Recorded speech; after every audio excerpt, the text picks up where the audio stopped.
ഇന്ന് പകലിൽ നാം ദൈവത്തിന്റെ വചനത്തിന് മുമ്പിൽ ആയിരിക്കാൻ പോവുകയാണ്. കർത്താവിന്റെ സാന്നിധ്യത്തിൽ കർത്താവ് ഇന്ന് പകൽക്കാലം നമ്മോട് സംസാരിക്കുമ്പോൾ കർത്താവിന്റെ ആലോചന ഏറ്റെടുക്കേണ്ടതിനായി നമ്മുടെ ഹൃദയങ്ങളെ തുറന്ന് പരിശുദ്ധാത്മാവിന്റെ ശബ്ദത്തിനായിട്ട് നമുക്ക് കാതോർക്കാം.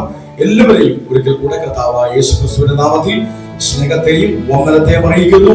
ദൈവത്തിന് മനുഷ്യനോട് സംസാരിക്കുവാൻ പല മാധ്യമങ്ങളുണ്ട്. അതിലൊന്നാണ് പ്രവചനം, അതിന് മറ്റൊന്നാണ് വ്യാഖ്യാനം, അതിന് വേറൊന്നാണ് സ്വപ്നം, അതുമല്ലാത്ത മറ്റൊന്നാണ് ദർശനം. എന്നാൽ ദൈവത്തിന് മനുഷ്യനോട് സംസാരിക്കാൻ കഴിയുന്ന, സമ്പാദിക്കാൻ കഴിയുന്ന ഏറ്റവും ലളിതമായ മാർഗമാണ് ദൈവത്തിന്റെ വചനത്തിന്റെ ശുശ്രൂഷ. ദൈവമക്കളെ, ഇത് ദൈവത്തിന്റെ വചനം, വിശുദ്ധ വേദപുസ്തകം നമ്മളോടുള്ള ദൈവത്തിന്റെ ശബ്ദമാണ്. ഇന്ന് പകലിൽ ആ ബൈബിള് ഒന്ന് കരങ്ങളിൽ എടുത്ത് എത്ര പേർക്ക് പറയാൻ പറ്റും, ഇത് എന്നോടുള്ള ദൈവത്തിന്റെ ശബ്ദമാണ്. ഹല്ലേലൂയ! ഇത് എന്നോടുള്ള ദൈവത്തിന്റെ ശബ്ദമാണ്.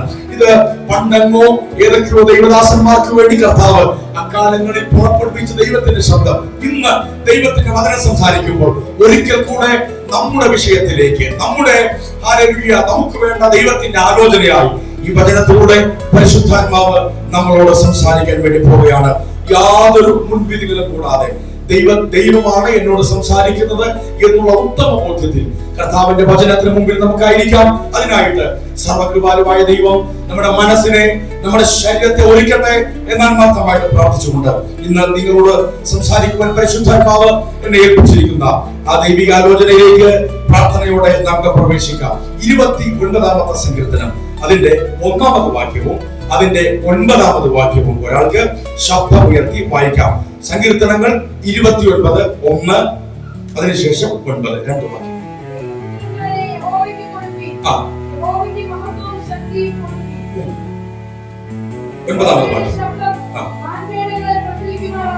യഹോവയുടെ ശബ്ദം മാൻപേടകളെ പ്രസവിക്കുമാറാക്കുന്നു. ആ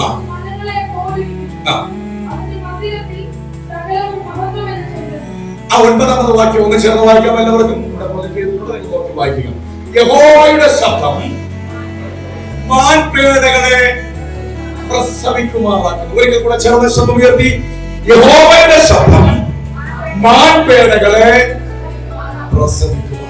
29ാമത്തെ സങ്കീർത്തനത്തിൽ പലതവണ ആവർത്തിക്കപ്പെടുന്ന ഒരു പദമുണ്ട്. അതാണ് യഹോവയുടെ ശബ്ദം. ഒന്ന് പറഞ്ഞേ, യഹോവയുടെ ശബ്ദം അല്ലെങ്കിൽ ദൈവത്തിന്റെ ശബ്ദം. 29ാമത്തെ സങ്കീർത്തനം അതിന്റെ 1ാമത്തെ വാക്യത്തിൽ ഇങ്ങനെ വായിച്ചത്, ദൈവപുത്രന്മാരെ യഹോവയ്ക്ക് കൊടുപ്പിൻ. ആരാണ് ദൈവപുത്രന്മാർ? ബൈബിളിൽ ആരെയാണ് ദൈവപുത്രന്മാർ എന്ന് പറഞ്ഞിരിക്കുന്നത്? ഒരൽപ്പം തിയോളജിക്കലായ ഒരു ചിന്ത കൂടെ ഒന്ന് പറഞ്ഞിട്ട് ഞാൻ ഈ ദൂതിലേക്ക് വരാം. വിശുദ്ധ വേദ പുസ്തകത്തിൽ ആദ്യമായി ദൈവപുത്രന്മാർ എന്ന് പറഞ്ഞിരിക്കുന്നത് ഉൽപ്പത്തി പുസ്തകം 6ാമത്തെ അധ്യായം അതിന്റെ 1-2 വാക്യങ്ങളാണ്. അതിങ്ങനെ വായിക്കുന്നത്, മനുഷ്യൻ ഭൂമിയിൽ പെരുകി തുടങ്ങി, അവർക്ക് പുത്രിമാർ ജനിച്ചപ്പോൾ ദൈവത്തിന്റെ പുത്രന്മാർ മനുഷ്യന്മാരുടെ പുത്രിമാരെ സൗന്ദര്യമുള്ളവരെന്ന് കണ്ടിട്ട് തങ്ങൾക്ക് ബോധിച്ച ഏവരെയും ഭാര്യമാരായി എടുത്തു. ദൈവത്തിന്റെ പുത്രന്മാർ എന്ന് വിശുദ്ധ വേദപുസ്തകത്തിൽ ആദ്യമായി എഴുതിയിരിക്കുന്നത് ഉൽപ്പത്തി പുസ്തകം 6ാമത്തെ അധ്യായം അതിന്റെ 1-2 വാക്യങ്ങളിലാണ്. യഥാർത്ഥത്തിൽ ആരാണ് ദൈവപുത്രന്മാർ? മനസ്സിലാക്കേണ്ടത്, ദൈവത്തിന്റെ ദൂതന്മാരെ ദൈവപുത്രന്മാരെന്ന് പറഞ്ഞിട്ടുണ്ട്. അതിൽ പ്രധാനപ്പെട്ട ഒരു വാക്യം കിടക്കുന്നത് ഇയ്യോബിന്റെ പുസ്തകമാണ്. ഇയ്യോബിന്റെ പുസ്തകം 1ാമത്തെ അധ്യായത്തിൽ 6ാമത് വാക്യം വായിക്കുമ്പോൾ നമ്മുടെ ബൈബിൾ ഇങ്ങനെ വായിക്കുന്നുണ്ട്, ഒരു ദിവസം ദൈവപുത്രന്മാർ യഹോവയുടെ സന്നിധിയിൽ നിൽപ്പാൻ ചെന്നു, അവരുടെ കൂട്ടത്തിൽ സാത്താനും ചെന്നു. കണ്ടോ? അപ്പോ ദൈവപുത്രന്മാരെന്ന് ബൈബിളിൽ ആദ്യമായി പറഞ്ഞിരിക്കുന്നത് ഉൽപ്പത്തി പുസ്തകം 6ാമത്തെ അധ്യായം അതിന്റെ 1ാമത്തെ വാക്യത്തിലാണെങ്കിൽ ദൈവപുത്രന്മാരെന്ന് ദൂതന്മാരെ പറഞ്ഞിട്ടുണ്ട്. ദൂതന്മാരെ പറഞ്ഞിരിക്കുന്നത് ഇയ്യോബിന്റെ പുസ്തകം 1ാമത്തെ അധ്യായം അതിന്റെ 6ാമത്തെ വാക്യത്തിലാണ്. എന്നാൽ യഥാർത്ഥത്തിൽ ദൈവത്തിന്റെ ദൂതന്മാർ ആണോ ഇവിടെ പറഞ്ഞിരിക്കുന്ന ദൈവപുത്രന്മാർ? അത് മനസ്സിലാക്കണമെങ്കിൽ ആദാമിന്റെ വംശ പരമ്പരയെ കുറിച്ച് നമുക്ക് മനസ്സിലാക്കണം. ആരാണ് ദൈവത്തിന്റെ പുത്രന്മാർ? ഉൽപ്പത്തി പുസ്തകം 6ാമത്തെ അധ്യായം 1ാമത്തെ വാക്യത്തിൽ എഴുതിയിരിക്കുന്ന ദൈവപുത്രന്മാർ ദൂതന്മാരാണോ? അതാണ് നമ്മൾ ചിന്തിക്കാൻ വേണ്ടി പോകുന്നത്. നമ്മുടെ ദൂത് മറക്കരുത്, ചിന്ത മറക്കരുത്. ഉൽപ്പത്തി പുസ്തകം 6ാമത്തെ അധ്യായം ഒന്നാമത്തെ വാക്യത്തിൽ പറഞ്ഞിരിക്കുന്ന ദൈവത്തിന്റെ പുത്രന്മാർ ദൈവത്തിന്റെ ദൂതന്മാരാണെന്ന് പറഞ്ഞിട്ടുണ്ട്. പക്ഷെ 6ാമത്തെ അധ്യായത്തിലെ ദൂതന്മാർ ദൈവത്തിന്റെ പുത്രന്മാർ ദൂതന്മാരാണോ? സ്തോത്രം. അതാണ് നമ്മൾ ആദ്യമായി ചിന്തിക്കാൻ പോകുന്നത്. അത് മനസ്സിലാകണമെങ്കിൽ ആദമിന്റെ വംശപരമ്പരയെ കുറിച്ച് നമുക്ക് മനസ്സിലാകണം. ആദമിന്റെ വംശപരമ്പര പോയത് 2 വഴിയിലൂടെയാണ്. ഒന്നാണ് കായീനിലൂടെ. ഒന്ന് ചേർന്ന് പറഞ്ഞേ, കായീനിലൂടെ. രണ്ടാമത്തെ മകൻ ആരാണ്? രണ്ടാമത്തെ മകൻ ഹാബേലായിരുന്നു. എന്നാൽ ദൈവത്തെ ആരാധിച്ച ഹാബേൽ എന്ത് ചെയ്തു? കൊല്ലപ്പെട്ടു. എന്നാൽ ദൈവം ഹാബേലിന് പകരം ആദമിന് ഹവ്വയ്ക്കും വേറെ ഒരു പുത്രനെ കൊടുത്തു. പേരെന്തുവാ? ശേത്ത്. അപ്പോ ഈ 2 വഴികളിലൂടെയാണ്, 2 മക്കളിലൂടെയാണ് ആദമിന്റെ വംശപരമ്പര പോകുന്നത്. ഒന്നാമത്തെ പുത്രനാര? കായീൻ. രണ്ടാമത്തെ പുത്രൻ ശേത്ത്. അതിലേക്ക് ഞാൻ വരുന്നുണ്ട്. അപ്പോ ഈ കായീന് ദൈവം കൊടുത്ത സമയത്ത്, ദൈവം ഒരു മകനെ കൊടുത്ത സമയത്ത് ഈ ലോകത്തിലെ സകല മൃഗങ്ങൾക്കും പേരിട്ടതാരാ? ആദമാ പേരിട്ടത് അല്ലെ? അന്ന് ആദമിന്റെ പേരെന്താണെന്ന് കൃത്യമായിട്ട് നമുക്ക് അറിയത്തില്ല. എന്നാൽ അതുമായിട്ട് വലിയ അന്തരങ്ങളില്ലാത്ത പേരായിരിക്കും ഇന്നും വിളിക്കുന്നത്. അപ്പൊ സകല മൃഗങ്ങൾക്കും പേരിട്ട ആദം ഹവ്വയും ആദ്യമായി ഒരു മകനെ കിട്ടിക്കഴിഞ്ഞപ്പോ മകന് ഇട്ട പേരെന്തുവാ? കായീൻ. ഇംഗ്ലീഷിൽ അത് കെയ്ൻ എന്നാ പറയുന്നത് അല്ലെ? എന്നാൽ യഥാർത്ഥത്തിൽ കായീൻ കെയ്ൻ എന്നല്ല പ്രൊണൗൺസ് ചെയ്യേണ്ടത്. കെയ്ൻ എന്ന് പറഞ്ഞാൽ അതിന്റെ അർത്ഥം തണ്ടെന്നാണ്. എന്തുവാ? സ്റ്റെം. യഥാർത്ഥത്തിൽ അത് അങ്ങനല്ല. ഹീബ്രുവിൽ നിന്ന് ഇംഗ്ലീഷിലോട്ട് ട്രാൻസ്ലേറ്റ് ചെയ്യുന്ന സമയത്ത് കായീൻ കെയ്ൻ ആയതാണ്. യഥാർത്ഥത്തിൽ അതെങ്ങനെയാണെന്നറിയാമോ? ഖ അല്ലെങ്കിൽ പ്ലസ് ഇ. ഖ എന്ന് പറഞ്ഞാൽ അതിന്റെ അർത്ഥം അതുപോലെ. എന്ന് പറഞ്ഞേ അതുപോലെ. ഈ എന്ന് പറഞ്ഞാൽ അതിന്റെ അർത്ഥം അവനെ കിട്ടി. സ്തോത്രം. എന്തുവാ കായീൻ? ഖ പ്ലസ് ഇ. എങ്ങനെ വായിക്കാം? അതുപോലെ അവനെ കിട്ടി. സ്തോത്രം. ആദ്യമായിട്ട് ഒരു മകൻ ജനിക്കുക. മകൻ എന്തോ പേരിട്ടു? കായീൻ. എന്താ അർത്ഥം? അതുപോലെ അവനെ കിട്ടി. ആദമും ഹവ്വയും അങ്ങനെ ഒരു പേരിടാൻ കാര്യം എന്താണ്? ഇതൊരു പ്രധാനപ്പെട്ട ദൂത ഇവിടെ ഇരിക്കുന്ന ചിലരോടുള്ള ദൈവത്തിന്റെ ആലോചനയാണത്. സ്തോത്രം. ആദ്യമായി ഒരു മകനെ കിട്ടിയപ്പോൾ ആദമും ഹവ്വയും അങ്ങനെ ഒരു പേരിടാൻ കാര്യം എന്താ? പേരിന്റെ അർത്ഥം എന്താ? അതുപോലെ അവനെ കിട്ടി. ഏതുപോലെ? അത് മനസ്സിലാക്കണമെങ്കിൽ ഏതെങ്കിൽ ആദാമ്യ പാപം എന്താണെന്ന് നമുക്ക് മനസ്സിലാക്കണം. ആ ആദാമ്യ പാപത്തിന് ശേഷം ദൈവം ആദമിനോട് ഹവ്വയോട് സംസാരിക്കുമ്പോൾ ദൈവം പാമ്പിനോട് സംസാരിക്കുന്ന ഒരു പ്രസ്താവനയുണ്ട്. എന്താ പാമ്പിനോട് പറയുന്നത്? സ്ത്രീയുടെ സന്തതി സാത്താന്റെ തല തകർക്കും. അപ്പൊ ഇത് കേട്ടോണ്ടിരിക്കുക ആര്? ആദമും ഹവ്വയും കേട്ടോണ്ടിരിക്കുക. എന്തോ കേട്ടോണ്ടിരിക്കുന്നേ? സ്ത്രീയുടെ സന്തതി സർപ്പത്തിന്റെ സാത്താന്റെ തല തകർക്കും. ഇത് ആര് കേട്ടോണ്ടിരിക്കുക? ആദമും ഹവ്വയും കേട്ടോണ്ടിരിക്കുക. അപ്പം ഈ ആദമിന് ഹവ്വയ്ക്ക് മനസ്സിലായി ആരാ സ്ത്രീയുടെ സന്തതി. അക്കൂട്ടത്തെ സ്ത്രീ ആരാ? സ്ത്രീ ഹവ്വയാണ്. അവ വിചാരിച്ചു ഹവ്വയുടെ ഉദരത്തിൽ നിന്ന് പുറപ്പെടുന്ന സന്തതി സാത്താന്റെ തലയെ തകർക്കും. കുറച്ചു വർഷം കഴിഞ്ഞപ്പോ ആദമിന് ഹവ്വയ്ക്കും ഒരു മകനുണ്ടായി. എന്റെ കൂടെ നിങ്ങൾ വരണം, എന്നാൽ ഇത് മനസ്സിലാകും. കുറച്ചു കഴിഞ്ഞപ്പോ ആദാമിനും ഹവ്വയ്ക്കും ഒരു മകനുണ്ടായി. മകൻ ജനിച്ചതിന് ശേഷം എന്ത് പേരിടണം എന്നാലോചിക്കുമ്പോ വേറെ ഒരു ചിന്താക്കുഴപ്പവുമില്ല. ദൂത് കിടക്കുകയാണ്. സ്ത്രീയുടെ സന്തതി സർപ്പത്തിന്റെ തല തകർക്കും. ഹവ്വയും ആദാമും കൂടെ അത് തീരുമാനിച്ചു. അവന് കായീൻ എന്ന് പേരിടണം. അതുപോലെ അവനെ കിട്ടി. ഏതുപോലെ? ആദം ഹവ്വയും വിചാരിച്ചു അവർക്ക് ദൈവം നൽകിയ ഈ കായീൻ എന്ന് പറഞ്ഞ കുഞ്ഞുമകനുണ്ടല്ലോ, ഇവൻ മുഖാന്തരമായിരിക്കും സാത്താന്റെ തല തകർക്കപ്പെടാൻ പോകുന്നത്. എന്റെ കൂടെ നിങ്ങൾ വരണം. വലിയ പ്രതീക്ഷയോടെയാണ് തലമുറയെ വളർത്തിയത്. വലിയ സ്വപ്നത്തോടെയാണ് തലമുറയെ വളർത്തിക്കൊണ്ടുവന്നത്. എന്നാൽ ഓർക്കണം, കാലം കുറച്ചു കഴിഞ്ഞപ്പോൾ മാതാപിതാക്കളുടെ പ്രതീക്ഷകളെ തെറ്റിച്ചുകൊണ്ട്, മാതാപിതാക്കളുടെ സ്വപ്നങ്ങളെ തകർത്തുകൊണ്ട് യോഹന്നാനിൽ എഴുതി, കായീൻ ദുഷ്ടനിൽ നിന്നുള്ളവനായി സഹോദരനെ കൊന്നതുപോലെ. ഓർക്കണം, ചിലപ്പോൾ നമ്മുടെ ജീവിതത്തിൽ ചില കാര്യങ്ങൾ സംഭവിക്കുമ്പോൾ നമ്മൾ വിചാരിക്കും ഇതെന്റെ രക്ഷയുടെ വഴിയാണ്, ഇതിനകത്ത് ഞാൻ രക്ഷപ്പെടും, ഇതിനകത്ത് എനിക്കൊരു ബ്ലെസ്സിംഗ് ഉണ്ട്. പക്ഷേ ജീവിതത്തിൽ പലപ്പോഴും സംഭവിക്കുന്നത് എന്താണ്? അവൻ കരുതി കൂട്ടി പ്രാർത്ഥിച്ച് സ്വപ്നം കണ്ട പല സ്വപ്നങ്ങളും ചീട്ടുകൊട്ടാരം പോലെ തകർന്നു വീഴുകയാണ്. ഇന്ന് പകലിൽ പരിശുദ്ധാത്മാവ് ദൂത് പറയുകയാണ്, തകർന്നു പോയ സ്വപ്നങ്ങളെ വീണ്ടും പണിയാൻ എന്റെ ദൈവം വിശ്വസ്തനാണ്. കായീൻ ജനിക്കുമ്പോൾ അപ്പനും അമ്മയും വിചാരിച്ചു അതുപോലെ അവനെ കിട്ടി. ഏതുപോലെ കിട്ടി? ദൈവം പറഞ്ഞു, സ്ത്രീയുടെ സന്തതി സർപ്പത്തിന്റെ തല തകർക്കും. ഇന്ന് പകലിൽ ഈ ദൈവത്തിന്റെ ആലോചന കേൾക്കുന്ന ദൈവമൈതലേ, പല സ്വപ്നങ്ങളുമായി നാം ജീവിതത്തിൽ മുന്നോട്ട് പോവുകയാണ്. അതിന്റെ രക്ഷയുടെ വഴിയായിരിക്കും, ഇതിന്റെ മുന്നേറ്റത്തിന്റെ വഴിയായിരിക്കും, ഇതിലേക്ക് പുതിയ വാതിലായി തുറക്കപ്പെടും. പക്ഷേ നമ്മൾ സ്വപ്നം കണ്ട പല വഴികളും തകർന്നുപോയി, നാം പ്രതീക്ഷിച്ച പല സ്വപ്നങ്ങളും തകർന്നുപോയി. ഇന്ന് പകരം പരിശുദ്ധാത്മാവ് ആലോചന പറയുകയാണ്, തകർന്ന സ്വപ്നത്തിന് പകരം പുതിയത് പറയാൻ എന്റെ ദൈവത്തിന് കഴിയും. അത് വിശ്വസിക്കുന്നവർ ആ കരങ്ങളെ ഉയർത്തി ദൈവത്തിൽ നിന്ന് സ്വപ്നം. യോഹന്നാന്റെ സുവിശേഷത്തിൽ നമുക്കൊരു മനുഷ്യനെ കാണാം. ആ മനുഷ്യന്റെ പേര് അവിടെ എഴുതിയിട്ടില്ല. യോഹന്നാന്റെ സുവിശേഷം 5-ാമത്തെ അധ്യായത്തിലാണ് ആ മനുഷ്യന്റെ കഥ എഴുതിയിരിക്കുന്നത്. അവൻ പക്ഷപാത രോഗിയായിരുന്നു.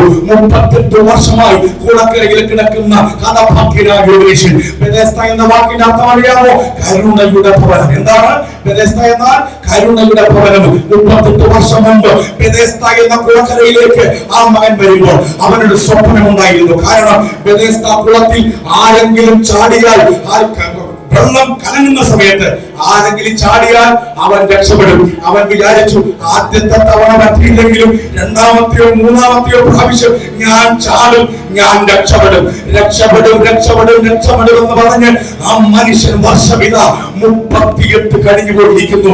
അതിപ്പം നടന്നു വന്ന പുറകിലെ വഴികളിലേക്ക് തിരിഞ്ഞു നോക്കുമ്പോൾ എന്തോ ഒരു ദീർഘശ്വാസം. അത് എങ്ങനെ എനിക്കൂടെ വരെ വരാൻ കഴിഞ്ഞു?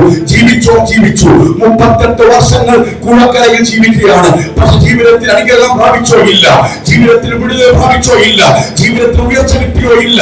38 വർഷങ്ങൾ കീറുന്നത് പോലെ കീറിപ്പോയി. പുറകിലേക്ക് തിരിഞ്ഞു നോക്കി ദീർഘശ്വാസം വിടുന്ന സമയത്ത് ആ മനുഷ്യന്റെ അടുക്കലുള്ള വേറെ ഒരാൾ വന്ന് നിൽക്കുകയാണ്. അതാരാണെന്നറിയാമോ? സകല പ്രതീക്ഷകൾ ഉടഞ്ഞു പോയ, സ്വപ്നങ്ങൾ തകർന്നു പോയവരെ പണിയാൻ കഴിയുന്ന നസ്രയനായ യേശു ക്രിസ്തു ആ മനുഷ്യന്റെ അടുത്ത് വന്ന് ചോദിക്കുന്നു, സഹോദരാ, നിനക്ക് സൗഖ്യമായ മനസ്സുണ്ടോ? വിചാരിച്ചു, കരുണയുടെ ഭവനമല്ലേ, എന്തായാലും ഒരു രക്ഷ ഉണ്ടാകും. വർഷം 38 കഴിഞ്ഞു. ചില സ്വപ്നങ്ങൾ തകർന്നു പോയി. പരിശുദ്ധാത്മാവ് ഇന്ന് പകൽക്കാലം ഇവിടെ ഇരിക്കുന്ന ചിലരോട് ആലോചന പറയുകയാണ്. അട്ടലമനഘടന ചെയ്യാൻ വർഷങ്ങൾ പലത് കഴിഞ്ഞിരിക്കുന്നു. അതേ കാലങ്ങൾ ദീർഘകാലം പോയിക്കൊണ്ടിരിക്കുന്നു.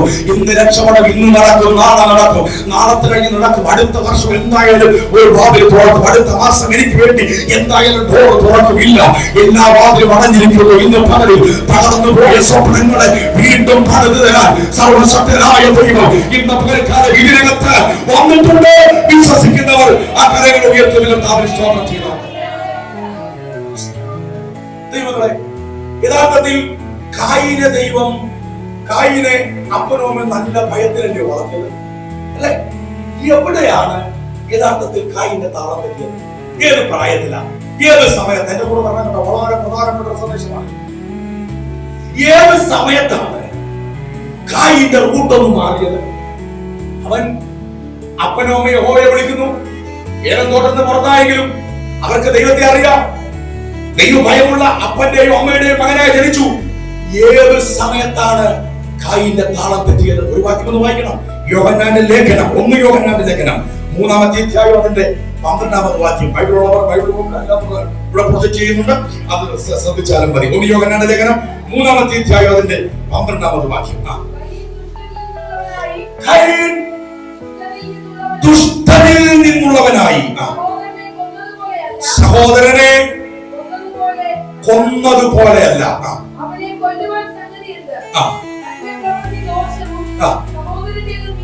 എന്റെ ചോദ്യം, ദൈവഭയമുള്ള അപ്പന്റെയും അമ്മയുടെയും മകനായി ജനിച്ച കയീൻ ഏത് സമയത്താണ് അവന്റെ റൂട്ട് മാറിയത്, താളം പറ്റിയത്? നല്ല പയ്യനായി, ദൈവഭയം ഭയമുള്ളവന് എപ്പോഴാണെന്നറിയോ താളം തെറ്റിയത്? മലയാളത്തിൽ അത്ര ക്ലിയർ അല്ല, അതിന്റെ ഒറിജിനൽ അർത്ഥം ഞാൻ പറഞ്ഞു തരാം. കയീൻ ദുഷ്ടനിൽ നിന്ന്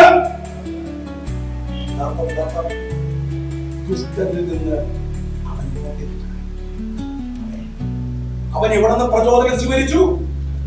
ആരും അവനെ മോട്ടിവേറ്റ് ചെയ്യാനില്ല, ആരും അവനെ ഒന്ന് പ്രൊമോട്ട് ചെയ്യാനില്ല, ആരും ഒന്ന് സപ്പോർട്ട് ചെയ്യാനില്ല. എന്നാ പിന്നെ ആരെങ്കിലും ആയിക്കോട്ടെ, ശ്രദ്ധിച്ചോണം കേട്ടോ. അത് കായീന്റെ താളം തെറ്റിയത് എവിടാന്നറിയാമോ? കായീന്റെ ജീവിതത്തിന്റെ റൂട്ട് മാറിയത് അവൻ ദുഷ്ടനിൽ നിന്ന് പ്രചോദനം സ്വീകരിച്ചു. ഈ പിശാച് നമ്മളെ പ്രചോദിപ്പിക്കുന്ന എവിടാന്നറിയാമോ? ചിന്തയിൽ. നമ്മുടെ സംസാരത്തെയും ചിന്തയെയും സൂക്ഷിച്ചുകൊള്ളണം. സ്വതന്ത്രം. ഈ ആസാഫ് 73-ാമത്തെ സങ്കീർത്തനം എടുത്താണ്. 73-ാമത്തെ സങ്കീർത്തനം അതിന്റെ 1 മുതൽ 5 വരെയുള്ള വാക്യങ്ങൾ. ഇത് വാക്യം വായിക്കണം, നിങ്ങൾക്ക് മനസ്സിലാകില്ല. 73-ാം സങ്കീർത്തനം 1 മുതൽ 5 വരെ ഇത് വായിച്ച്. ദൈവം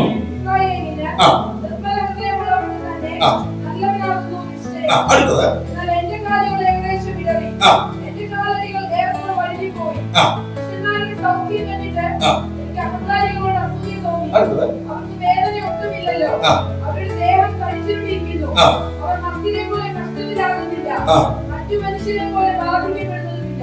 ഇനി 3-ാമത് വാക്യം ഒന്നുകൂടെ വായിക്കണം. ദുഷ്ടന്മാരുടെ സൗഖ്യം കണ്ടിട്ട് അസൂയ. അപ്പൊ എവിടെയാ പ്രോസസ് നടക്കുന്നത്? നല്ല ഒന്നാന്തര വർഷിപ്പ് ആരാ? ആസാഫ്. നല്ല ദൈവഭയമുള്ള ദൈവമനുഷ്യൻ. പക്ഷേ ഇവനിപ്പോ പിന്നെ മോട്ടിവേഷൻ കിടക്കുന്ന എവിടാന്നറിയോ? എവിടെ ഈ സംഭവം നടക്കുന്നേ? ഇതാരോട് പറയുന്നുണ്ട്? അവര് ദൈവത്തെ വിളിക്കാൻ നടക്കുന്ന, അവർക്ക് കുഴപ്പമില്ല, ഞാൻ ദൈവത്തെ വിളിച്ചിട്ട് എനിക്കിപ്പോഴും ഇത് നടക്കുന്ന എവിടാന്നറിയോ? അതിന്റെ 2-ാമത്തെ വാക്യം കൊണ്ട്, എന്നാൽ എന്റെ കാലുകൾ ഏകദേശം ഇടറി, എന്റെ കാലടികൾ. അപ്പൊ എല്ലാ വഴുതലിനും കാരണം എന്താണ്? ഹൃദയത്തിനകത്തെ തോന്നല്. നമ്മുടെ ഹൃദയത്തിനകത്തെ തോന്നലുകളെ നമ്മൾ ശ്രദ്ധിക്കണം. ചില ചിന്തകളെ ശ്രദ്ധിക്കണം. ചിന്തകളിലൂടെ നമ്മളെ സാത്താൻ തകർത്ത് കളയും. ജീവിതത്തിലെല്ലാം അവസാനിച്ചു കഴിയുമ്പോൾ പിശാച് മോട്ടിവേഷനുമായി നമ്മുടെ അടുത്ത്, നീ എന്തിനാണ് ഇങ്ങനെ ജീവിക്കുന്നത്? നീ എന്തിനാണ് അങ്ങനെ പോകുന്നത്? ഓർക്കണം, തോന്നൽ ഹൃദയത്തിനകത്ത് ദുശ്ചിന്ത ഇടണം. പക്ഷെ ആസാഫ് രക്ഷപ്പെട്ട എങ്ങനെയാണെന്ന് അറിയാമോ? ഹൃദയത്തിൽ തോന്നി, പക്ഷെ പുള്ളിയുടെ വായ കൊണ്ട് പറഞ്ഞില്ല. ഏതാ? അതിനെ 15-ാമത്തെ വാക്യം വായിച്ച്. 73-15. എന്നിട്ട് പറയുക, ഞാനിങ്ങനെ അവള് സംസാരിച്ചോ? ദൈവങ്ങളെ നമ്മുടെ ഹൃദയത്തിനകത്ത് പല നെഗറ്റീവ് തോട്ട്സ് വരും. പക്ഷെ നമ്മൾ പറയുന്നത് എന്താണെന്ന് ശ്രദ്ധിച്ചോ? ആമേൻ. കേട്ടോ, പുള്ളി ആസാഫ് വലിയ തകർച്ച നിൽക്കുന്ന സമയമാണ്. പിശാചിനെ തോന്നിക്കുക, എടാ നീ ഇന്നാണ്, കണ്ടോ അവന് വലിയ കുഴപ്പമുണ്ടോ, നീ ഇന്നാണോ നോക്കിക്കേ, വല്ല കുഴപ്പമുണ്ടോ? അപ്പൊ പിശാച് എവിടായി വർക്ക് ചെയ്യുന്നേ? ചിന്തിച്ച് ഈ ചിന്തയെ ജയിക്കാൻ വയ്യാതാകുമ്പോഴാണ് ചിലർ ആത്മഹത്യാ ശ്രമമാണ്. ഓ ജീസസ്, മരിക്കണം. യേശുവിന്റെ നാമത്തിൽ അങ്ങനെയുള്ള ചിന്തകളിൽ നിന്ന് യേശുവിന്റെ നാമത്തെ ദൈവത്തിന് പുറത്തു വരട്ടെ. ഈ ദൂത് കേൾക്കുന്നവർ യേശുവിന്റെ നാമത്തിൽ പുറത്തു വരട്ടെ. ചില തകർച്ചകളുടെ ചിന്തകൾ കണ്ടോ? പക്ഷെ ആസാഫ് വിജയിച്ചറിയാമോ? ഞാനിങ്ങനെ വിചാരിച്ചെങ്കിൽ ഇതാ മക്കൾക്ക് പോലും കുടുക്കിട്ട് വെക്കുന്ന മാതാപിതാ. ഓർക്കണം, നമ്മുടെ ഹൃദയത്തിനകത്ത് ചിന്തകൾ വരും. അത് സ്വാഭാവികമാണ്. മനുഷ്യൻ എന്ന് പറഞ്ഞാൽ അതിന്റെ അർത്ഥം തന്നെ മനനം ചെയ്യുന്നവനെന്നാ, ചിന്തിക്കുന്നവനെന്നാ. ചിന്തകൾ വരും. പക്ഷേ ആ ചിന്തകളെ നമ്മുടെ ഹൃദയത്തിനകത്ത് ഒതുക്കാൻ കഴിഞ്ഞില്ലെങ്കിൽ അത് ദൂരവ്യാപകമായ വിപത്തുകൾ ഉണ്ടാകും. സ്തോത്രം. ഒരൊറ്റ നിമിഷം കൊണ്ട് തോന്നുന്ന അവിവേകം എത്ര തലമുറകളെ തകർത്തുക. എത്രയോ പേർ മാതാപിതാക്കളില്ലാത്തവരായി, സഹോദരങ്ങളില്ലാത്തവരായി. കേട്ടോ, ഞാനിങ്ങനെ സംസാരിപ്പാൻ നമ്മുടെ സംസാരം ശ്രദ്ധിച്ചോണം. വായ കൊണ്ടെന്ന് പറയുന്നു. ഇന്ന് പകലിൽ ഞാൻ ഉറപ്പിച്ചു പറയാം, ജീവിതത്തിൽ എന്തെല്ലാം തകർച്ച വന്നാലും നമ്മുടെ വായ കൊണ്ട് നെഗറ്റീവ് പറയരുത്. എന്റെ കർത്താവ് എന്റെ കൂടെ ഉണ്ട്, ഞാൻ തകരാൻ എന്റെ ദൈവം സമ്മതിക്കുകയില്ല. വിശ്വാസത്തിന്റെ വാക്ക് പറയണം. ദൈവം നമുക്ക് വഴി തുറക്കും. ഹല്ലേലൂയ. മക്കൾക്ക് പോലും ദോഷം ഉണ്ടാക്കി വെക്കുന്ന വാക്കുകൾ നമ്മുടെ വായിൽ നിന്ന് വരരുത്. ഇന്ന് പകരം എനിക്ക് അറിയത്തില്ല, പരിശുദ്ധാത്മാവ് ആരോടൊക്കെ ആഴത്തിൽ സംസാരിച്ചുകൊണ്ടിരിക്കുകയാണ്. നമ്മുടെ ഹൃദയത്തിനകത്ത് ചില തോന്നലുകളെ യേശുവിന്റെ നാമത്തിൽ അതിനകത്ത് പൊട്ടിച്ചു കളയാമെന്ന് നമ്മുടെ അകത്തുനിന്ന് ഉയർന്നു വരുന്ന ദൈവഹിതമല്ലാത്ത ചിന്തകളെ തകർക്കാൻ നമുക്ക് പറ്റിയില്ലെങ്കിൽ അത് വായിലൂടെ പുറത്തു വരികയും വലിയ തകർച്ചയിലേക്ക് നമ്മളെ കൊണ്ടുപോവുകയും ചെയ്യും. പത്രോസ് ഒരു വാക്ക് പറഞ്ഞു. യേശു ഒരിക്കൽ പറഞ്ഞു, ഞാൻ ക്രൂശിക്കപ്പെടും, ഞാൻ മരിക്കും എന്നൊക്കെ പറഞ്ഞപ്പോ പത്രോസ് പറയുക, കർത്താവേ, നിനക്ക് അങ്ങനെയൊന്നും വരരുതേ. സ്വതന്ത്രം. യേശു എന്താ പറഞ്ഞതെന്നറിയാമോ? സാത്താനെ, നീ എനിക്ക്, നീ നല്ല പയ്യനാ, പക്ഷെ നീ ഇപ്പൊ പറഞ്ഞതാരുടെ വാക്കാ? അവൻ ചിന്തിക്കുക മാത്രമല്ല, അവൻ പറയുകയും ചെയ്തു. അവസാനം യേശുവിനെ 3 തവണ തള്ളിപ്പറയേണ്ട ഗതികളുണ്ടായില്ലേ? ദൈവങ്ങളെ, നമ്മുടെ ഹൃദയത്തിൽ കുതിച്ചു വരുന്ന ദൈവഹിതമല്ലാത്ത ചിന്തകളെ യേശുവിന്റെ നാമത്തിൽ ക്യാൻസൽ ചെയ്യാൻ കഴിഞ്ഞില്ലെങ്കിൽ വലിയ ദൂരവ്യാപകമായ പ്രത്യാഘാതങ്ങളിലേക്ക് ചില കുടുംബങ്ങൾ പോകും. ഇന്ന് പകൽക്കാലം പരിശുദ്ധാത്മാവ് ചിലരെ ഫ്രീ ആക്കാൻ ആഗ്രഹിക്കുകയാണ്. ഹൃദയത്തിനകത്ത് വിശ്വാസം കൊണ്ട് നിറയട്ടെ, നമ്മുടെ മനസ്സ് മുഴുവൻ വിശ്വാസം കൊണ്ട് നിറയട്ടെ. Oh Jesus. ദാവീദ് വലിയ പ്രതിസന്ധിയുടെ നടുവിൽ നിൽക്കുമ്പോൾ ദാവീദ് ഇങ്ങനെ പറഞ്ഞു, യഹോവ എന്റെ പക്ഷത്തുണ്ട്, ഞാൻ പേടിക്കയില്ല.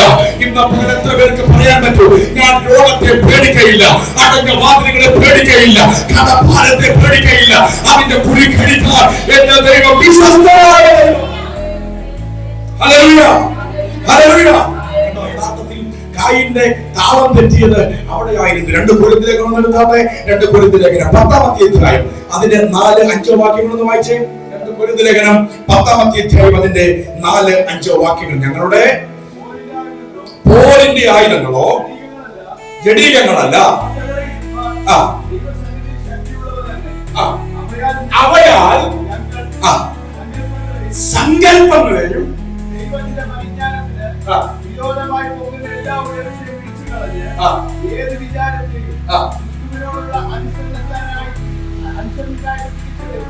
അവയാൽ ഞങ്ങൾ സങ്കല്പങ്ങളും ദൈവത്തിന്റെ പരിജ്ഞാനത്തിന് വിരോധമായി.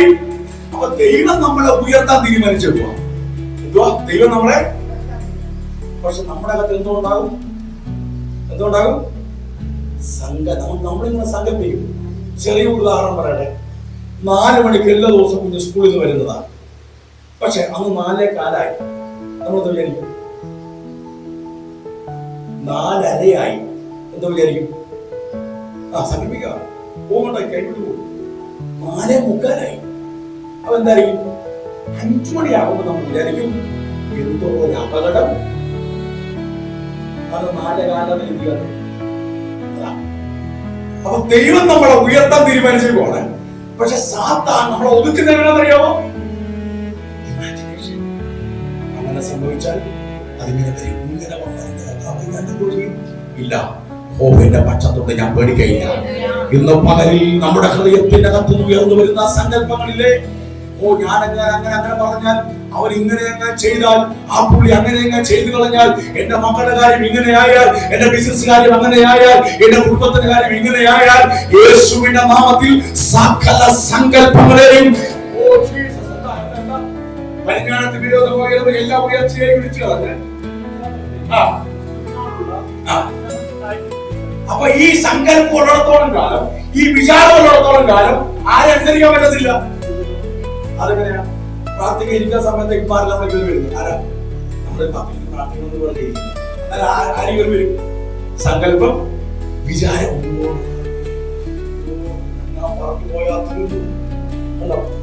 അപ്പൊ അതിനെ പിടിച്ചടക്കാതെ ആരനുസരിക്കാൻ പറ്റത്തില്ല. നമ്മുടെ പ്രാർത്ഥന ശരിയാവത്തില്ല. 10 മിനിറ്റ് ദൈവസന്നിധി ഇരിക്കണമെന്ന് പറഞ്ഞ് നമ്മൾ ഇരിക്കുന്ന നമ്മള് 2 മിനിറ്റ് എഴുന്നേറ്റ് പോകും. എന്താ കാര്യം? നമുക്ക് മനസ്സില്ലാത്തത് കൊണ്ടല്ല. പിന്നെയോ വിചാരങ്ങൾ, സങ്കല്പങ്ങൾ കയറി നമ്മുടെ മനസ്സിനെ അസ്വസ്ഥമാക്കുന്നു. ദൈവമക്കളെ, കായിന്റെ റൂട്ട് മാറിയത് അവിടെയാണ്. എല്ലാ സങ്കല്പങ്ങളും അവൻ സാത്താനിൽ നിന്ന് മോട്ടിവേറ്റഡ് ആയി ദൈവഹിതത്തിന് വിരോധമായി വരുന്ന എല്ലാ ചിന്തകളെയും, എല്ലാ ഉപായങ്ങളെയും, ദൈവഹിതത്തിന് വിരോധമായി ഉയരുന്ന എല്ലാ വിചാരങ്ങളെയും യേശുവിന്റെ നാമത്തിൽ പിടിച്ചടക്കും. ആമേൻ. എന്നാൽ മാത്രമേ ദൈവത്തിന്റെ ഉയർച്ചയെ നമുക്ക് സ്വീകരിക്കാൻ കഴിയത്തുള്ളൂ. അപ്പൊ ഞാൻ പറഞ്ഞു വന്നത്, ആദമിന്റെ സന്താന പരമ്പര, വംശപരമ്പര ആദ്യമായി പോകുന്നത് കായീൻ വഴിയാണ്. രണ്ടാമതാരാണ്? ശേത്താൻ. ആരാ ദൈവത്തിന് ഉത്തരം പറഞ്ഞത്? ഈ പറഞ്ഞു ഇത് പറയാൻ കഴിയില്ല. അപ്പോ ഈ ശേത്ത് ജനിച്ചു കഴിഞ്ഞപ്പോൾ അതിന്റെ ഉൽപ്പത്തി പുസ്തകം എടുത്താൽ ഉൽപ്പത്തി പുസ്തകം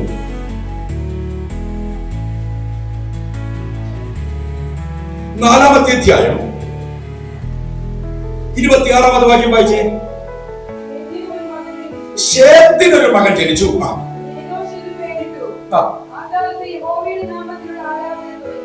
ആ കാലത്ത് യഹോവയുടെ നാമത്തിലുള്ള ആരാധന തുടങ്ങി. അപ്പോ ഈ യഹോവയുടെ നാമത്തിൽ ആദ്യമായി ആഗ്രഹിച്ചതാരാ? ആബേൽ അല്ലേ? യഹോവയ്ക്ക് ആദ്യം ആഗ്രഹിച്ചതാരാ? വഴിപാട് കഴിച്ചതാരാ? ആബേൽ. ആബേലിനെ കൊന്നു കളഞ്ഞു. അതിനു പകരം ദൈവം ശേത്തിനെ കൊടുത്തു. ശേത്തിനായി ജനിച്ചു? ഏനോശ് ജനിച്ചു. ഏനോശിന്റെ നാമത്തിൽ യഹോവയുടെ നാമത്തിലുള്ള ആരാധന തുടങ്ങി. ദൈവങ്ങളെ, ഈ ഏനോശ് ദൈവത്തിന്റെ നാമത്തിലുള്ള ആരാധന തുടങ്ങുമ്പോഴേ ആദം ഹവ്വയും 235 വയസ്സുള്ളവരായി ഈ ലോകത്തിൽ ഉണ്ടായിരുന്നു. അവർ എത്ര വർഷം ജീവിച്ചെന്നറിയാമോ? 900 വർഷം അവർ ജീവിച്ചു. ഓർക്കണം, ഏത് കണ്ടുകൊണ്ട് തകർച്ച കണ്ടോ അതേ കണ്ടുകൊണ്ട് തന്നെ ഉയർച്ച കാണാൻ കർത്താവ് അവരെ സഹായിച്ചു. ചില വാഗ്ദത്തങ്ങളുടെ തുടർച്ച കണ്ണാലെ കാണാൻ കർത്താവ് അവരെ സഹായിച്ചു. ആദം ഹവ്വയും ഒരിക്കൽ നോക്കുമ്പോൾ ദൈവത്തെ ആരാധിക്കുന്ന ആരാധനക്കാരനെ സ്വന്തം മകൻ കായീൻ ഹാബേലിനെ കൊന്നുകളയുകയാണ്. വർഷങ്ങൾ 100 വർഷം കഴിഞ്ഞു. 105-ാമത്തെ വർഷം കായീൻ ഹാബേൽ നോക്കുമ്പോൾ കാണുന്ന കാഴ്ച, പണ്ട് സ്റ്റോപ്പായി പോയ ആരാധന ശേത്തിന്റെ മകനായ ഏനോശ് ആരംഭിക്കുകയാണ്. ഇന്ന് പകലിൽ പരിശുദ്ധാത്മാവ് പറയുന്നു, സ്റ്റോപ്പായി പോയത് വീണ്ടും തുടങ്ങാൻ എന്റെ ദൈവം വിശ്വസ്തനായ ദൈവമാണ്. ഏത് കണ്ടുകൊണ്ട് തകർച്ച കണ്ടോ, ഏത് കണ്ടുകൊണ്ട് തകർച്ച കണ്ടോ അതേ കണ്ടുകൊണ്ട് തന്നെ ഉയർച്ച കാണാൻ എന്നെ ശക്തീകരിക്കുന്ന ദൈവമാണ് എന്റെ ദൈവം എന്ന് വിശ്വസിക്കുന്നവർ ആ കരങ്ങളെ ഉയർത്തി ഒന്ന് കർത്താവിന് സ്തോത്രം ചെയ്താട്ടെ. ഇന്ന് യേശുവിന്റെ നാമത്തിൽ വിശ്വസിക്ക്. ഏത് കണ്ടുകൊണ്ട് ഇല്ലായ്മ കണ്ടോ, ഏത് കണ്ടുകൊണ്ട് തകർച്ച കണ്ടോ അതേ കണ്ടുകൊണ്ട് തന്നെ ദൈവം മാനിക്കപ്പെടുന്നത് കാണാൻ എന്റെ കർത്താവ് എന്നെ ശക്തീകരിക്കാൻ പോയ ദൈവവചനം പറയുന്നത് ഉൽപ്പത്തി പുസ്തകം 6-ാമത്തെ അധ്യായത്തിലെ ദൈവപുത്രന്മാർ അത് ശേത്തിന്റെ മക്കളാണെന്നാണ് പറയുന്നത്. എന്നാൽ പുതിയ നിയമ കാഴ്ചപ്പാടിൽ ആരാണ് ദൈവത്തിന്റെ പുത്രന്മാർ? യോഹന്നാന്റെ ലേഖനം അതിന്റെ 3-ാമത്തെ അധ്യായം 8-ാമത് വാക്യം വായിച്ചാട്ടെ. യോഹന്നാന്റെ ലേഖനം 3-ാമത്തെ അധ്യായം 8-ാമത്തെ വാക്യം. പാപം ചെയ്യുന്നവൻ പിശാചിന്റെ മകനാകുന്നു. ചെയ്യുന്നുവല്ലോ. പാപം ചെയ്യുന്നവൻ പിശാചിന്റെ മകനാകും. പിശാച് ആദ്യം മുതൽ അപ്പം കായീൻ മുതൽ പാപം ചെയ്യുന്നവരെല്ലോ ആരുടെ മക്കളായി? പക്ഷെ യേശു വന്നത് എന്തിനാ? പിശാചിന്റെ എന്ന് വെച്ചാൽ എന്തുവാ? പിശാചിന്റെ പ്രവൃത്തി എന്തുവാ? മനുഷ്യനെ കൊണ്ട് പാപം ചെയ്യിച്ച് തന്റെ മക്കളാക്കണം. യേശു എന്തിനാ വന്നേ? മനുഷ്യനെ കൊണ്ട് യേശുവിനെ സ്വീകരിപ്പിച്ച് അവനെ ആരാക്കി മാറ്റണം? ദൈവത്തിന്റെ. അതുകൊണ്ടാണ് യോഹന്നാന്റെ സുവിശേഷം 1:9 ഇങ്ങനെ വായിക്കുന്നത്. 1:9 ഇങ്ങനെ വായിക്കുന്നത്, അവനെ കൈക്കൊണ്ട് 1:12 അവനെ കൈക്കൊണ്ട് അവന്റെ നാമത്തിൽ വിശ്വസിക്കുന്ന ഏവർക്കും ദൈവത്തിന്റെ മക്കളാകാൻ. ആർക്ക ദൈവത്തിന്റെ മക്കളാകാൻ ദൈവം അവകാശം കൊടുത്തേക്കുന്നത്?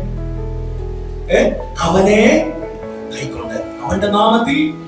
അപ്പം സാത്താന്റെ പദ്ധതി എന്തുവാ?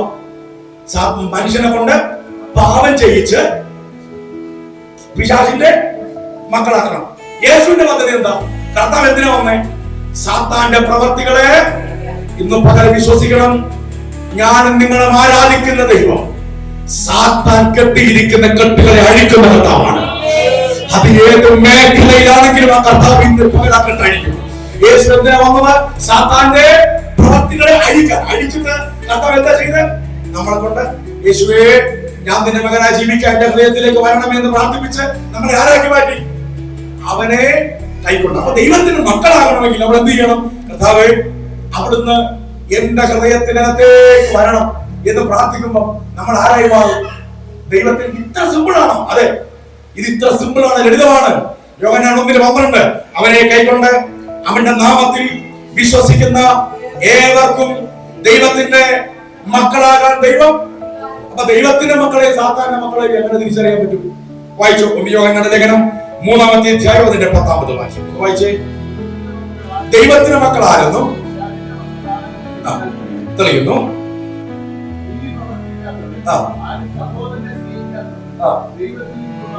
അപ്പൊ ശ്രദ്ധിച്ച്, ദൈവത്തിന്റെ മക്കളെയും സാത്താന്റെ മക്കളെയും എങ്ങനെ അറിയാം? കൈയടിച്ചാൽ മനസ്സിലാവോ? പാട്ട് പാടുമ്പോൾ മനസ്സിലാവോ? പിന്നെ ആരാധിക്കുമ്പോൾ മനസ്സിലാവോ? ഇല്ല. എങ്ങനെ മനസ്സിലാക്കാം? നമുക്കൊന്ന് വായിച്ചേ. ദൈവത്തിന്റെ മക്കളാരെന്നും പിശാചിന്റെ മക്കളാരെന്നും ഇതിനാൽ തെളിയുന്നു. നീതി.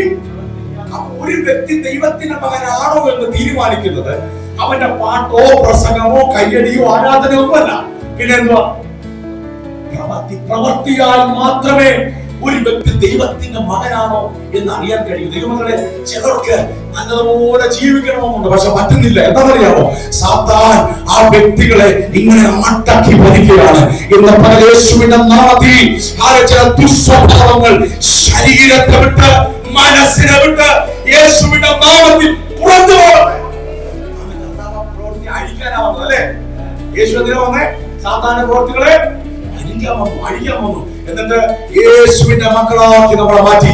അപ്പൊ യേശുവിന്റെ മക്കളെ ദൈവത്തിന്റെ മക്കളെ സാത്താന്റെ മക്കളെ എങ്ങനെ തിരിച്ചറിയാൻ കഴിയും? കയ്യടിയാലോ ആരാധനയാലോ ഒന്നും മനസ്സിലാവുന്നില്ല. എല്ലാവരും കയ്യടിക്കുമ്പോൾ എങ്ങനെ മനസ്സിലാകും? പ്രവർത്തിയാണ്. ദൈവമക്കളെ, നല്ല ജീവിതം കൊണ്ട് മാത്രമേ നമുക്ക് ദൈവത്തിന്റെ മക്കളാണ് തെളിയിക്കാൻ പറ്റും. ഈ ക്രിസ്തീയത, ഈ ബൈബിള് നമുക്ക് തന്നിരിക്കുന്നത് മറ്റൊന്നിനുള്ള ആരാധിക്കണ്ടേ ആരാധിക്കണം, പാടണ്ടേ പാടണം, അന്യഭാഷ പാടണ്ട വേണം, ഇതെല്ലാം വേണം. അതിലുപരിയാണ് ദൈവോന്മുഖമായി ദൈവകൃപയോടുള്ള നമ്മുടെ ജീവിതം എന്ന് തിരിച്ചറിയണം. അവിടെയാണ് ദൈവത്തിന്റെ ആത്മാവ് നമ്മിൽ പ്രസാദിക്കുന്നത്. എന്നിട്ട് 29-ാമത്തെ സങ്കീർത്തനത്തിലേക്ക് നാം മടങ്ങി വരികയാണ്. ദൈവപുത്രന്മാരെ യഹോവയ്ക്ക് കൊടുപ്പിൻ. അടുത്തത് 29-ാം സങ്കീർത്തനം, 29-ാം സങ്കീർത്തനം അതിന്റെ 1-ാമത്.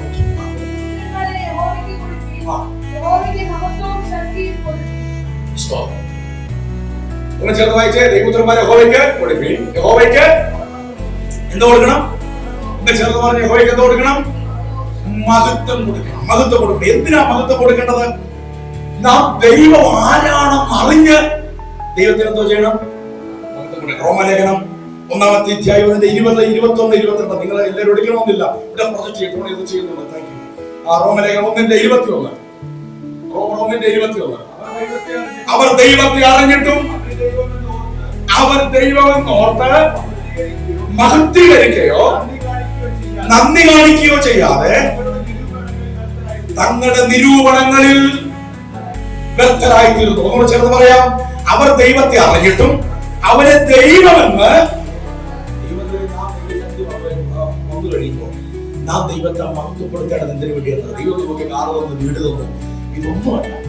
അതിനൊക്കെ നാം ദൈവത്തിന് നന്ദിയുള്ളവരായിരിക്കണം. പക്ഷേ നാം ദൈവത്തെ മഹത്വപ്പെടുത്തേണ്ട ഒന്നാമത്തെ കാര്യം, അവർ ദൈവത്തെ അറിഞ്ഞിട്ടും അവരെ നാം ദൈവത്തെ മഹത്വപ്പെടുത്തേണ്ടത് ദൈവം ദൈവമായതുകൊണ്ടാണ്, അവൻ ഭയങ്കരനായതുകൊണ്ടാണ്. സ്തോത്രം. നമുക്ക് അടുത്തുകൂടാത്ത വെളിച്ചത്തിൽ വസിക്കുന്ന സർവശക്തനായ ദൈവത്തിന്റെ സാന്നിധ്യത്തിലാണ് ഞാൻ വന്നിരിക്കുന്നത് എന്നുള്ള തിരിച്ചറിവ് നമ്മളെ ദൈവത്തെ മഹത്വപ്പെടുത്താൻ ഒരു പ്രേരക ശക്തിയായി മാറണം. നാം എങ്ങനെ ദൈവത്തെ മഹത്വപ്പെടുത്തണം? ഒന്ന്, നമ്മുടെ ശരീരം കൊണ്ട് ദൈവത്തെ മഹത്വപ്പെടുത്തണം. അല്ല, 1 കൊരിന്ത്യർ 6-ാമത്തെ അധ്യായം അതിന്റെ 20-ാമത്തെ വാക്യം ഇങ്ങനെ വായിക്കുന്നു. ആകയാൽ നിങ്ങളുടെ ശരീരം കൊണ്ട് ദൈവത്തെ ആമേൻ ഒന്ന് വായിച്ചേ. ആകയാൽ 19 ദൈവത്തിന്റെ ദാനമായി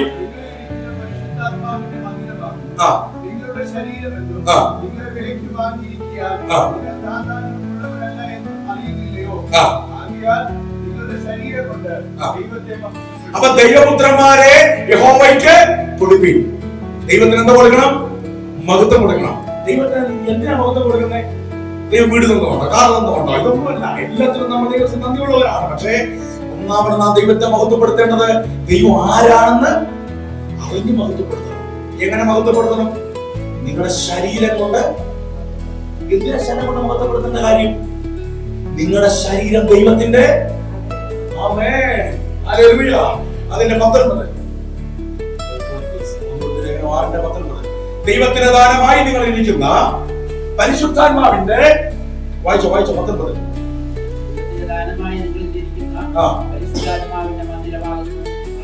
അപ്പൊ ശ്രദ്ധിച്ചാൽ, നിങ്ങൾ ശരീരം കൊണ്ട് ദൈവത്തെ മഹത്വപ്പെടുത്തേണ്ട ആവശ്യകത എന്താണ്? നിങ്ങളുടെ ശരീരം ദൈവത്തിന്റെ മന്ദിരമാണ്. അതുകൊണ്ട് പറയും, നിങ്ങളുടെ ശരീരമെന്നും നിങ്ങളെ വിലക്ക് വാങ്ങിയിരിക്കാൻ നിങ്ങൾ സാധാരണക്കുള്ളവരല്ല എന്നും നിങ്ങൾ അറിയുന്നില്ല. അപ്പൊ നിങ്ങൾ ശരീരം കൊണ്ട് ദൈവത്തെ മഹത്വപ്പെടുത്തേണ്ട കാര്യം എന്താണ്? നിങ്ങൾ എന്ത് ചെയ്തിരിക്കുന്നു? വിലക്ക് വാങ്ങിയിരിക്കുന്നു. നിങ്ങളുടെ ഹൃദയത്തിനകത്ത് ആരുണ്ട്? ദൈവം ഇവിടെ വസിക്കുന്നു, നിങ്ങളുടെ അകത്ത് വസിക്കുന്നു. അതുകൊണ്ട് നിങ്ങളുടെ ശരീരം കൊണ്ട് ദൈവത്തെ മഹത്വപ്പെടുത്തണം. ഹല്ലേലൂയ. അതുകൊണ്ടാണ് വാ തുറന്ന് കൈയടിക്കണം, വാ തുറന്ന് പാടണം എന്നൊക്കെ പറയുന്നത്. എന്താണ് അതിന്റെ കാരണം? നമ്മുടെ ദൈവം വലിയ ദൈവമാണ്. അത് പറഞ്ഞ് നമ്മുടെ ദൈവം വലിയ ദൈവമാണ്. സ്തോത്രം. ഹല്ലേലൂയ. ഇങ്ങനെ വായിക്കുന്നു, ആകയാൽ നിങ്ങളുടെ ശരീരം കൊണ്ട് ദൈവത്തെ മഹത്വപ്പെടുത്തുകയും. ഹല്ലേലൂയ. ഇനി ദൈവത്തിന് മഹത്വം കൊടുക്കാത്ത രണ്ടുപേരുടെ ചരിത്രം ബൈബിളിൽ എഴുതിയിട്ടുണ്ട്. എഴുതി ദാനിയേലിന്റെ പ്രവചനം 4-ാമത്തെ അധ്യായം 30-31 വാക്യങ്ങൾ വായിച്ച്. ദാനിയേൽ പ്രവചനം 4:30-31 വാക്യം. എന്റെ പ്രതാപമഹത്വത്തിനായിട്ട് രാജധാനിയായി പണിത മഹതിയ ബാബേലല്ലയോ എന്ന് രാജാവ് പറഞ്ഞു തുടങ്ങി. ഈ വാക്ക് രാജാവിന്റെ വായിൽ ഇരിക്കുമ്പോൾ തന്നെ സ്വർഗത്തിൽ നിന്നൊരു ശബ്ദം ഉണ്ടായിരുന്നതാ, രാജാവേ എന്നോട് കൽപ്പിക്കുന്നു, രാജത്വം നിന്നെ വിട്ടു നീങ്ങിയിരിക്കുന്നു. കണ്ടോ, നെബൂഖദ്നേസർ രാജാവ് ബാബേലിന്റെ രാജാവാണ്. പക്ഷേ പുള്ളി ദൈവത്തിന് മഹത്വം കൊടുക്കാതെ പുള്ളിയെ തന്നെ പുഷ് ചെയ്തു. എന്ത് പറ്റി? ബൈബിൾ പറയുന്നു, കാളയെ പോലെ. ദൈവം നമ്മളെ എങ്ങനെ നടത്തിയാലും, ദൈവം നമ്മളെ എത്ര ഉയർത്തിയാലും നമ്മൾ മഹത്വം കൊടുക്കരുത്. കർത്താവേ, എല്ലാറ്റിനുമായി ഞാൻ ദൈവത്തിന് നന്ദി പറയുന്നു. നീ ഞങ്ങളെ ഇവിടെ മേൽ കൊണ്ടുവന്നതിനായി നന്ദി പറയും. ദൈവം ഞങ്ങൾ നിർത്തിയതിനായി നന്ദി പറയും. ആ ദൈവത്തിന്റെ സന്നിധിയിൽ നന്ദിയുള്ളവരായിരിക്കണം. സ്തോത്രം. എന്നാൽ ആ ദൈവത്തെ മഹത്വപ്പെടുത്തുന്നതുമായി ബന്ധപ്പെട്ട്, അബ്രഹാമുമായി ബന്ധപ്പെട്ട് ഒരു വലിയ വാക്യം ബൈബിളിൽ കിടപ്പുണ്ട്. അതിങ്ങനെയാണ്. റോമലേഖനം 4-ാമത്തെ അധ്യായം അതിന്റെ 19, 20, 21 വാക്യങ്ങളൊന്ന് വായിച്ചേ. റോമലേഖനം 4-ന്റെ 19, 20, 21 വാക്യം.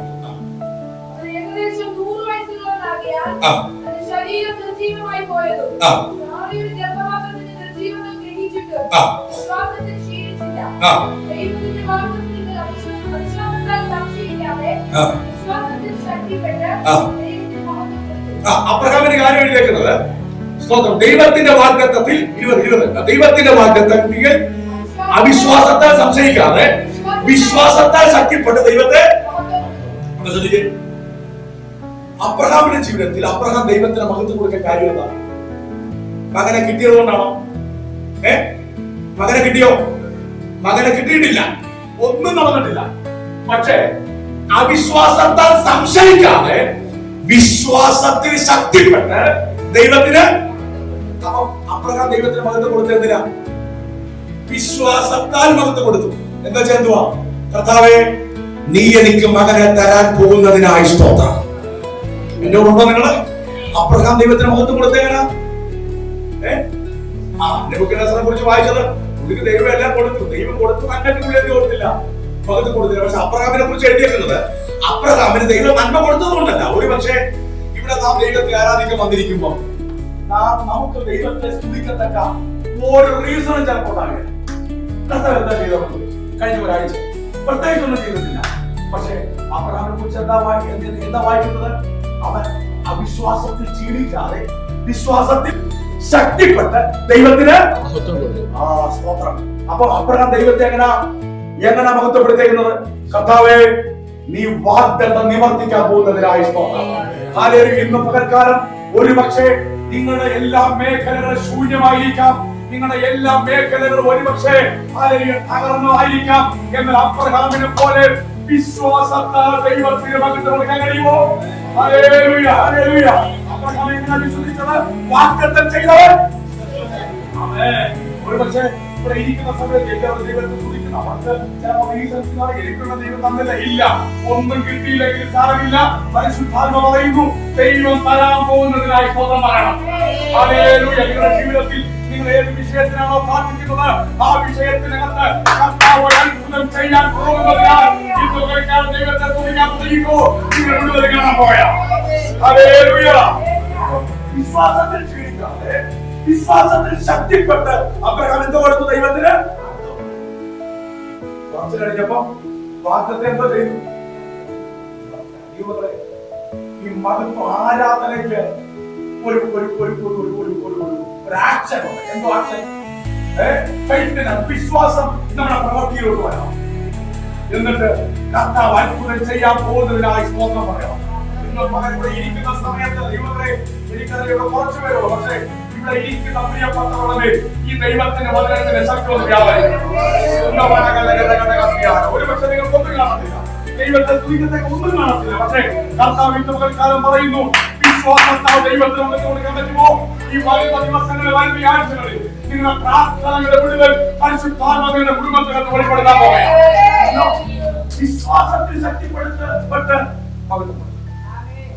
ഒന്നുമില്ലായിരുന്നു, ഒന്നും കണ്ടില്ല, പക്ഷെ വിശ്വാസത്താൽ മകത്തമാണ്. എന്നിട്ട് അതിന്റെ പ്രധാനപ്പെട്ട പുതിയതിലേക്ക് ഞാൻ വരിക. 29ാമത്തെ സങ്കീർത്തനം അതിന്റെ 9ാമത്തെ വാക്യം.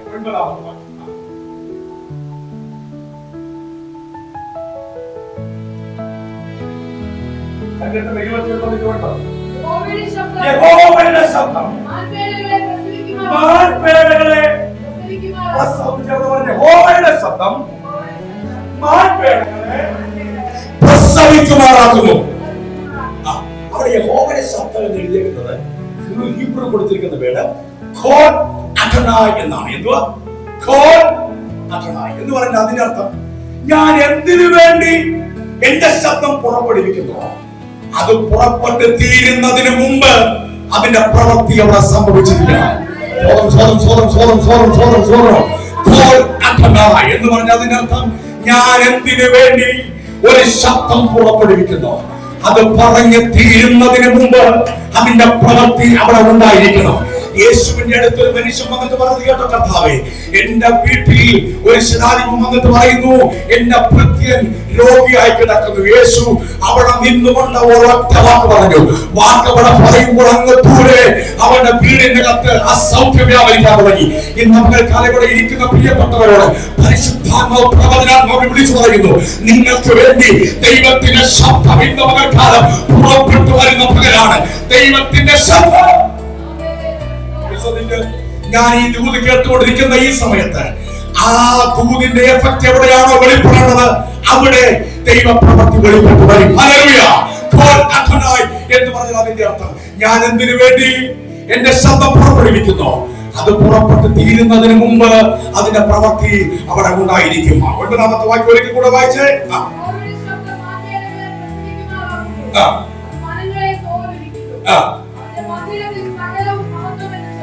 യഹോവയുടെ ശബ്ദം മാൻപേടകളെ പ്രസവിക്കുമാറാക്കുന്നു. മാൻപേട എന്നുള്ളതിന് ഹീബ്രു കൊടുത്തിരിക്കുന്ന വേർഡ് എന്താണെന്നറിയാമോ? യഹോയാൽ ഐൻ എന്നാണ്. മാൻപേടകളെ പ്രസവിക്കുമാറാക്കുന്നു. യഹോവയുടെ ശബ്ദം മാൻപേടകളെ. ഈ യഹോയാൽ എന്ന് പറഞ്ഞാൽ എന്താണെന്നറിയാമോ? അടിച്ച് കറക്കി തിരിച്ചുവിടുക. എന്തുവാ ഐൻ എന്ന് പറഞ്ഞാൽ അതിന് രണ്ടർത്ഥമുണ്ട്. ഒന്ന് ശത്രു സൈന്യത്തിന്റെ തലവൻ. എന്തുവാ ശത്രു സൈന്യത്തിന്റെ രണ്ടാമത്തെ അർത്ഥം മാൻപേട എന്നാണ്. ഒരു പരിഭാഷ നിർവഹിച്ചവർക്ക് യഥാർത്ഥ അർത്ഥം വിട്ടുപോയി. അവരെങ്ങനെ അവിടെ എഴുതി വെച്ചേക്കുന്നത്? യഹോവയുടെ ശബ്ദം മാൻപേടയെ. പക്ഷെ യഥാർത്ഥ അർത്ഥം എന്താണെന്നറിയാമോ? യഹോയാൽ ഐൻ എന്ന് പറഞ്ഞാൽ, യഹോയാൽ എന്ന് പറഞ്ഞാൽ അടിച്ച് കറക്കി തിരിച്ചുവിടുക. ഐൻ എന്ന് പറഞ്ഞാൽ എന്തുവാ? യഹോയാൽ എന്ന് പറഞ്ഞാൽ അടിച്ചു കറക്കി തിരിച്ചുവിടുക. ഐൻ എന്ന് പറഞ്ഞാൽ എന്താ? ശത്രു രാജ്യത്തിന്റെ തലവൻ. ആ വാക്യം അങ്ങനെ ഒന്ന് മനസ്സിലാക്കി വായിച്ചേ. യഹോവയുടെ ശബ്ദം എന്ന് ചേർന്ന് പറഞ്ഞേ. യഹോവയുടെ ശബ്ദം ശത്രു രാജാവ് ശത്രു സൈന്യത്തിന്റെ തലവനെ അടിച്ച് കറക്കി തിരിച്ചുവിടുന്നു. ഇതിന്റെ അർത്ഥം എന്താണെന്ന് മനസ്സിലാക്കണമെങ്കിൽ ദാവീദ് ഗോലിയാത്തിനെ എങ്ങനെ ജയിച്ചു എന്ന് മനസ്സിലാവണം. അവൻ ഇത് പുള്ളിയുടെ ജീവിതത്തിൽ നിന്നാണ് പറയുന്നത്. എന്തോ ദാവീദ് പറയുന്നത്? യഹോവയുടെ ശബ്ദം ശത്രു രാജ്യത്തിന്റെ ശത്രു സൈന്യത്തിന്റെ തലവനെ അടിച്ചു കറക്കി തിരിച്ചുവിടുന്നു. ഇവിടെ ഗോലിയാത്ത് 9.5 അടി ഹൈറ്റ് എന്നാ പറയുന്നത്. ദാവീദ് ഒരു കല്ലും കവണിയുമായിട്ട് ചെല്ലുക. നമ്മൾ കണ്ടത് കവണിയാ, നമ്മൾ കണ്ടത് കല്ലാണ്. അപ്പൊ ഈ കല്ലും കവണിയും കാണുമ്പോ തന്നെ ഈ ഗോലിയാത്ത് ചോദിക്കുന്നുണ്ട്, എടാ നീ പോയിവായിട്ട് എന്റെ നേരെ വരാം, ഞാനെന്താ ന്യായമില്ല, പട്ടികാറി അറിയാൻ കൊള്ളായത്. ഞാൻ ചോദിക്കട്ടെ, ഈ ദൂരത്തിൽ നിന്ന് ഈ കവടിയിൽ വെച്ച് കല്ലുകൾ ഇടുമ്പോൾ കല്ല് വരുന്നത് കണ്ട് മാറാൻ കഴിയാത്ത നിലയിൽ ബലഹീനനാണോ ഗോലിയാത്ത്? ആണോ? കണ്ടുകൊണ്ട് ഷൂട്ടിംഗ് ഒന്നും അല്ലല്ലോ, ദൂരത്ത് അടുത്തൊന്നുമല്ല, ദൂരത്ത് നിന്ന് കവണ്ടുകൊണ്ട് ഇങ്ങനെ അടിക്കുമ്പോ ആ കല്ല് വരുന്നത് കണ്ട് ഓടി മാറാൻ കഴിയാത്ത നിലയിൽ ബലഹീനനാണോ ഗോലിയാത്ത്? പിന്നെ അങ്ങനെ ഗോലിയാത്ത് വീണു. അവിടെയാണ് ഇന്നത്തെ ദൂത് കിടക്കുന്നത്. യഹോവയുടെ ശബ്ദം ശത്രു സൈന്യത്തിന്റെ തലവനെ അടിച്ച് കറക്കി തിരിച്ചുവിടുന്നു. സ്വതം സ്വതം സ്വതം സ്വതം ഇന്ന് പകരം ദൂതേറ്റെടുത്തോ. കല്ല് വരുമ്പോൾ കാണാൻ കഴിയാത്ത നിലയിൽ, മാറാൻ കഴിയാത്ത നിലയിൽ ബലഹീനനല്ല ഗോലിയാത്ത്. പിന്നെ എങ്ങനെ ഗോലിയാത്ത് തോറ്റു പറയാം. എല്ലാവരും കണ്ടത് കവടിയാണ്, എല്ലാവരും കണ്ടത് കല്ലാണ്. പക്ഷെ ദാവീദ് പറഞ്ഞത് കേട്ടോ, ഞാൻ കവണിയുമായി നിന്റെ നേരെ വരുന്നതല്ല, ഞാൻ കല്ലുമായി നിന്റെ നേരെ വരുന്നതല്ല. ദാവീദ് പറയുന്നു, നീ നിന്നിച്ചിട്ടുള്ള ഇസ്രായേൽ നിരകളുടെ ദൈവമായ യഹോവയുടെ നാമത്തിൽ ഞാൻ നിന്റെ നേരെ വരുന്നു.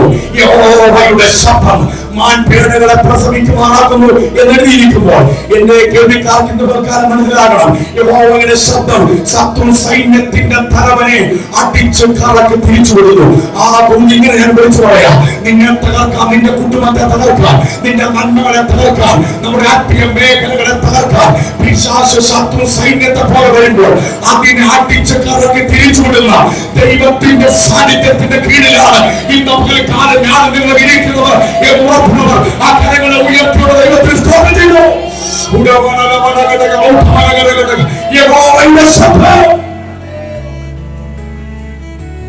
അപ്പൊ കല്ല് വന്നിട്ടും വരുന്നത് കണ്ടിട്ട് ഗോലിയാത്തിന് എന്താ മാറാൻ പറ്റാത്തത്?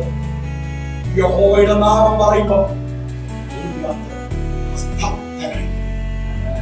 പുള്ളിക്കോട് അനങ്ങാൻ പറ്റിയില്ല. കല്ല് എവിടെ കൊണ്ട് പുള്ളി തിരിഞ്ഞു ഓടിയപ്പോ പുറത്തൊന്നുമല്ല, പിന്നെ എവിടെ കൊണ്ട് തിരിഞ്ഞെത്തിക്ക് തന്നെ കൊണ്ടു. യേശുവിന്റെ നാമം പറഞ്ഞപ്പോൾ, യഹോവയുടെ നാമം പറഞ്ഞപ്പോൾ ഗോലിയാത്ത് സ്തബ്ധനായി പോയതുപോലെ ഇന്ന് പകലിൽ പരിശുദ്ധാത്മാവ് പറയുകയാണ്, പരിശുദ്ധാത്മാവ് എന്നോട് ഈ സന്ദേശം കൂടി അവസാനിപ്പിക്കാൻ പറയുന്നു. യഹോവയുടെ ശബ്ദം, യഹോവയുടെ നാമം ശത്രു സൈന്യത്തിന്റെ തലവനെ അടിച്ച് കറക്കി തിരിച്ചുവിടുന്നു. ഇന്ന് പകലിൽ നിനക്ക് നിന്റെ കുടുംബത്തെ തകർക്കാം, നമ്മുടെ ജീവിത മണ്ഡലങ്ങളെ തകർക്കാം. സാത്താൻ വെച്ചിരിക്കുന്ന കെണികൾ അതിനെ എന്റെ കർത്താവ് അടിച്ച് കറക്കി മടക്കി അയക്കുന്ന പകലാണ്. നിന്റെ വീട്ടിലത് കയറത്തില്ല, നിന്റെ വീട്ടിലത് കയറത്തില്ല. താങ്കളുടെ കുടുംബത്തെ മുടിച്ചു കളയാൻ, താങ്കളുടെ നന്മകളെ മുടിച്ചു കളയാൻ, താമരകളെ മുടിച്ചു കളയാൻ, ശൂന്യമാക്കി കളയാൻ പിശാച് വെച്ചിരിക്കുന്ന കെണികളെ അടിച്ച് കറക്കി തിരിച്ചുവിടുന്ന ദൈവ സാന്നിധ്യം